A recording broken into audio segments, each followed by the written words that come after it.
सभी दर्शकों को हमारा नमस्कार। कानून का रास्ता चैनल पर आप सभी दर्शकों का हार्दिक स्वागत है। इस चैनल के माध्यम से हम कानूनी मुकदमों से पीड़ित जो हमारे दर्शक हैं उन्हें जो भी उनके मुकदमे चल रहे हैं या झूठे मुकदमे चल रहे हैं या काफी लंबे समय से जो मुकदमे चल रहे हैं उनके लिए एक सही सलाह और पर्याप्त जो एक सुझाव हो सकता है वो हम श्री दयाशंकर वर्मा सर, जो कि मध्य प्रदेश पुलिस से सेवानिवृत्त पुलिस अधिकारी हैं और वर्तमान में भोपाल मध्य प्रदेश में अपने निवास स्थान से कानूनी मुकदमों से संबंधित हर प्रकार की जो मदद हो सकती है, हर संभव मदद जो हो सकती है वो उपलब्ध कराने का प्रयास करते हैं। और इसी चैनल के माध्यम से हम श्री दयाशंकर वर्मा सर से हमारे दर्शकों के जो भी सवाल होते हैं उन्हें हम सर के पास से जो भी उनकी एक सुझाव हो सकता है, जो भी सही सलाह हो सकती है, सही मार्गदर्शन हो सकता है, वो हम दर्शकों तक पहुंचाते हैं। तो आज के एपिसोड में हमने धारा 354 से संबंधित एक एपिसोड बनाया था, जिसमें कुछ दर्शकों ने हमारे अपने केसेस मुकदमों के बारे में कमेंट्स के माध्यम से पूछा है, जिन्हें हम आज श्री दयाशंकर वर्मा सर से डिस्कस करेंगे और उनसे सही सलाह और मार्गदर्शन प्राप्त करने की जो है वो प्रयास करेंगे। तो श्री दयाशंकर वर्मा सर, आपका स्वागत है चैनल पर। Thank you. सर, हमारे चैनल पर कुछ लोगों ने कमेंट्स किए हैं जो वो पीड़ित हैं मुकदमों से। मुख्य रूप से तो धारा 354 पर से जो पीड़ित हैं उन्होंने सवाल किए हैं। तो पहला सवाल जो है सर इसमें मैं पढ़ के सुना रहा हूं आपको। सर, मैं बंटी वर्मा, झालावाड़, राजस्थान। सर, मेरे भाई को दो लड़कों ने चाकू मारा है और वो गंभीर घायल हुआ है। लेकिन उन लड़कों ने उस पर अपनी बहन को आगे करके धारा 354 लगवा दिया और उन लड़कों पर भी 307 का केस है। लेकिन पुलिस ने उनको अभी तक गिरफ्तार नहीं किया है, लेकिन मेरे भाई को धारा 354 में गिरफ्तार कर लिया है। अब मैं क्या करूं? पहली बात तो ये कि 354 और 307 दोनों ये पुरानी धाराएं से अब नई धाराओं में परिवर्तित हो चुकी हैं।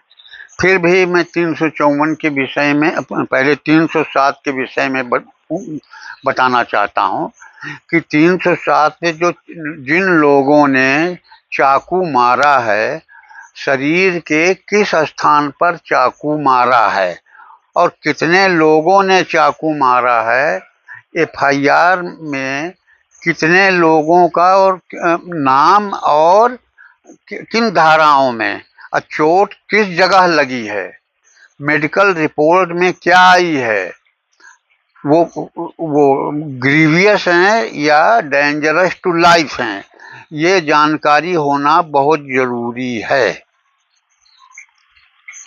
और अगर उन्होंने उसको काउंटर में 354 कायम करा दिया है कि 354 की घटना सही है या गलत, अगर पुलिस ने आरोपियों के कहने पर झूठी बनावटी 354 कायम कर लिया है तो उसकी भी एफआईआर के देखे बिना सही सुझाव नहीं दिया जा सकता।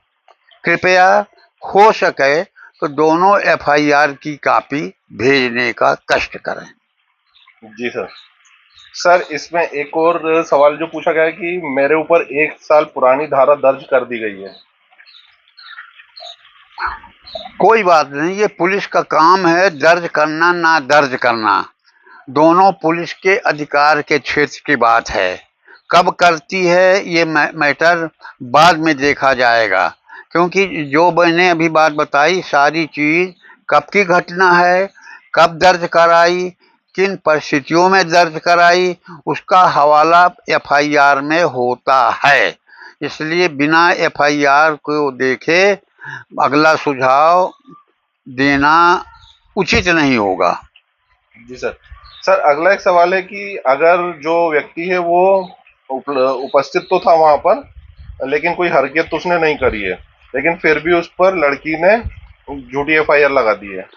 कोई बात नहीं, इंस्टिगेट किया होगा या उकसाया होगा या उपस्थिति होगी, उपस्थिति में रह के क्या रोल अदा किया है, मुंह से कुछ बोल के या शारीरिक संकेत से कुछ करके किया है, तो उसकी भी बिना एफआईआर देखे कोई विधिक सलाह देना उचित नहीं होगा। जी, एक सवाल और पूछा गया है सर कमेंट के माध्यम से कि मैंने एक लड़की को लव लेटर लिखा हाँ और उन्हें पसंद नहीं आया, हाँ, तो क्या मैं अपराधी हो गया हूँ? क्या मेरे खिलाफ कंप्लेंट हो सकती है क्या?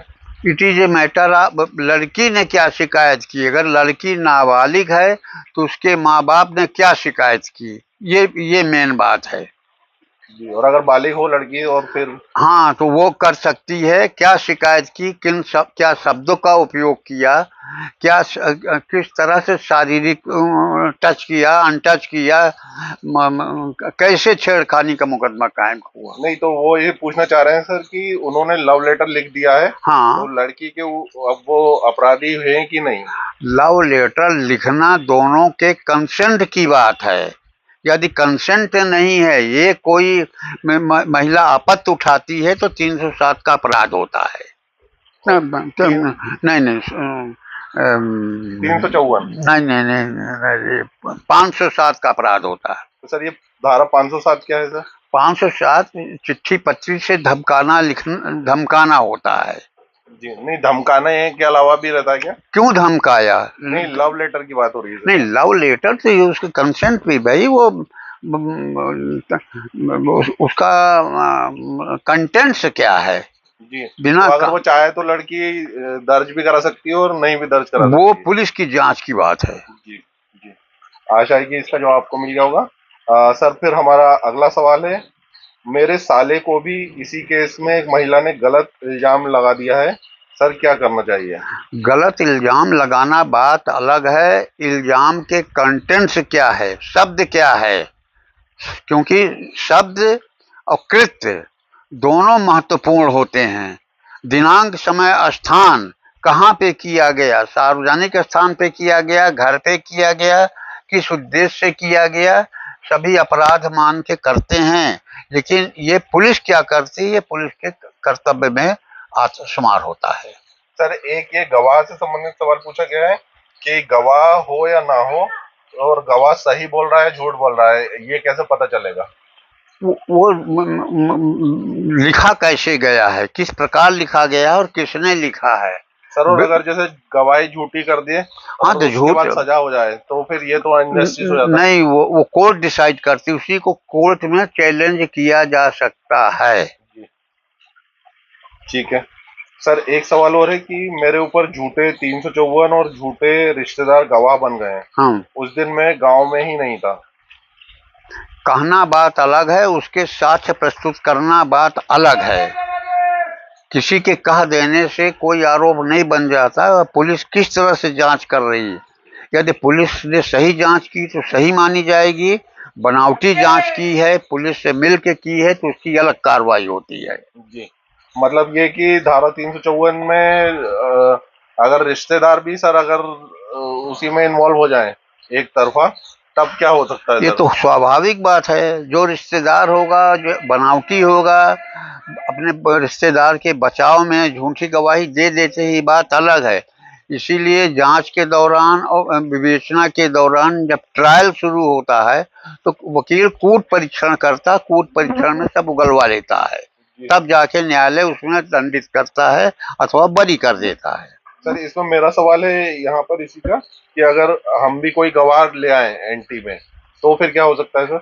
कोई भी गवाह ले आओ, किसी को भी ले आओ, उसका नहीं नहीं, इनके पास जैसे गवाह हैं और अगर हमने भी अपने गवाह खड़े कर दिए किसी प्रकार से, वो गवाह बनावटी भी हो सकते हैं। और अगर असली हो गवाह तो? हाँ, असली गवाह हो तो उसका कूट परीक्षण वहाँ कोर्ट में होता है। जी, उस वकील बचाए या जिस तरफ से हो, सरकारी वकील भी होता है और प्राइवेट वकील भी होता है, अपने अपने पक्षकारों की बचत करते हैं। सर एक सवाल और है कि अगर हम पर जो एफआईआर लिखी गई है वो साबित ना हो हुई हो सके तो फिर क्या होगा? उसमें यदि पर्याप्त साक्ष्य के अभाव में केस बंद हुआ है तो खात्मा जाएगा। जी यदि कोई साक्ष्य ही नहीं है, बिल्कुल झूठी है, तो 182 211 की कार्रवाई की जा सकती है। ये 182 211 एक ये बार फिर बता दें। झूठी रिपोर्ट दर्ज कराना और न्यायालय में चालान पेश करना। तो सर इसमें क्या मुकदमा पलट जाता है? हाँ, मुकदमा पलट जाता है, उल्टा हो जाता है। उल्टा हो जाता है। जी जी जी जी ठीक है सर। और सर एक दर्शक ने पूछा है कि ये धारा 509 क्या है? 509 इशारे से छेड़छाड़ करना, जिसको कहते हैं ईवटीजिंग।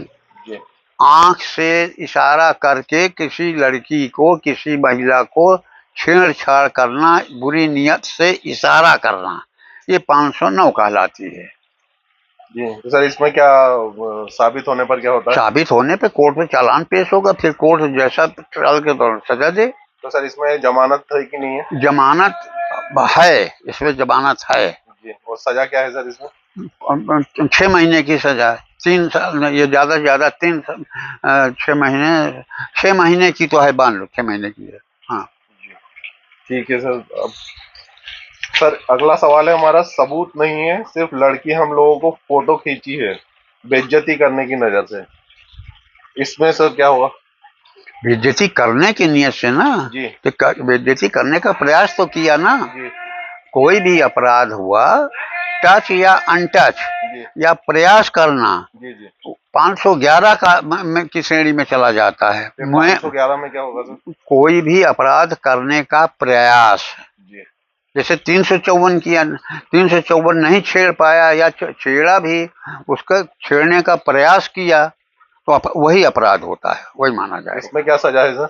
वही 6 महीने के 3 साल तक की सजा गैर है। जमानती है क्या ये सब जमानती हैं। जी सर एक सवाल और है, पुलिस ही अगर मिली हुई हो तो मेरे पति को 65 साल की एक महिला ने झूठा फंसाया, हमारे घर में घुसकर हम दोनों पर जानलेवा हमला, हम्म और हमने कंप्रोमाइज नहीं किया तो पुलिस ने उससे रिश्वत लेकर हाँ 354 में मेरे पति को फंसा दिया है।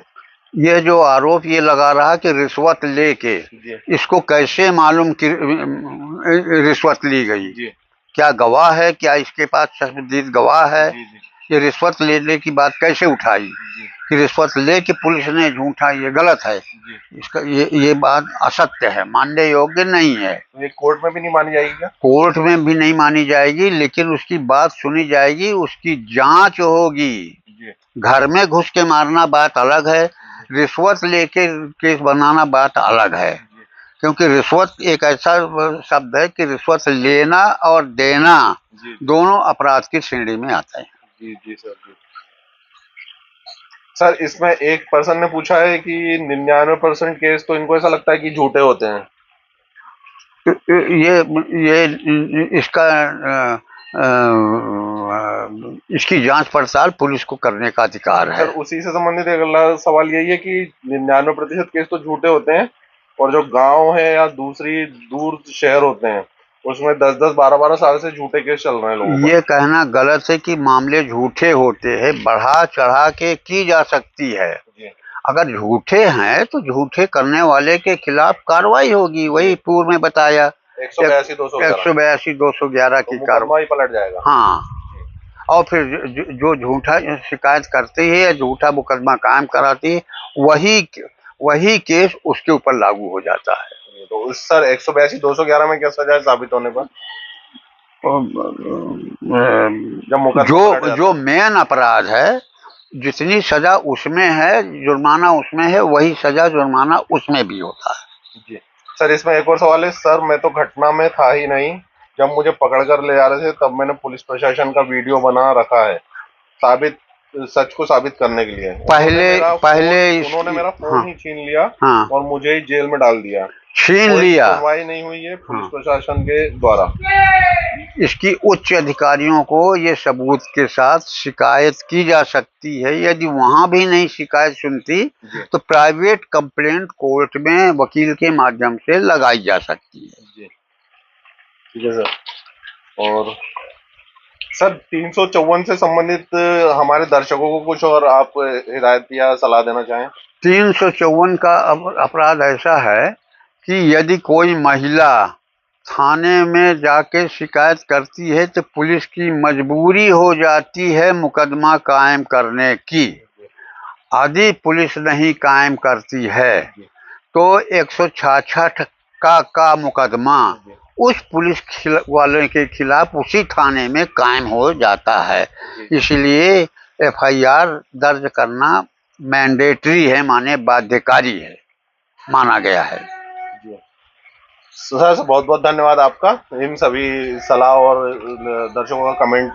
थैंक यू सभी दर्शकों से निवेदन है कि जो भी आपका झूठा मुकदमा है या जो भी मुकदमा आपका चल रहा है और जो भी आप सर से मदद चाहते हैं, सलाह या इसके अतिरिक्त, तो आप प्लीज वीडियो के कमेंट बॉक्स में अपना पूरा स्पष्ट रूप से जो केस है धाराओं सहित वो पोस्ट करें और एफआईआर सहित एफआईआर केवल एफआईआर है, केवल आप एफआईआर भी भेजें केवल एफआईआर। तो कृपया करके जो दिया गया नंबर है उस पर व्हाट्सएप भी आप व्हाट्सएप पर एफआईआर कर सकते हैं। केवल एफआईआर भेजने की जरूरत और कुछ नहीं, केवल एफआईआर ही सिर्फ आपको व्हाट्सएप करना है।